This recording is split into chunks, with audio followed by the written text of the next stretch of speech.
अरे बापरे, चक सत्यानाश केला रे बापू याने डम्पिंगचा ट्रॅक्टरचा. तुला आता तू खिचडीच करतो रे. हाय बाय बापू, फाटके कपडे घालायलो रे, फाटके कपडे घालायलो. कसं तरी ट्रॅक्टर घेतलं. ते तू नाट काढून लावली रे, नाट काढून लावली तुला.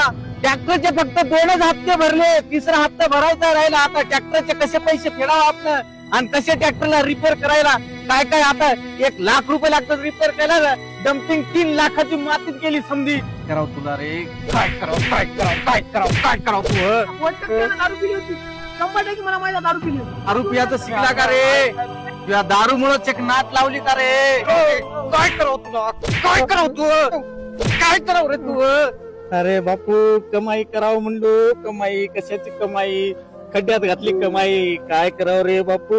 बरं जाऊ दे बाबा, तू तरी लढू नको, तू तरी वाचला. काय व्हायचं ते हो दे. तर मित्रांनो, कोण्याही कारखान्यावर दारू पिऊन ट्रॅक्टर चालवू नका, अति घाई करू नका, आपल्या जीवाचं शरीराचं नुकसान करू नका. आपल्या ट्रॅक्टरचं, शेतकऱ्याच्या ऊसाचं असं नुकसान न झालं पाहिजे. दमानं चालवा, थोडासा वेळ होईल, वेळ होऊ द्या 5 मिनिटं, व्यवस्थित जा. कारण आपल्या घरी आपले आई वडील लेकरं सर्व आतुरतेनं वाट पाहते. कारण कसं हे जीवन पुन्हा पुन्हा नाही.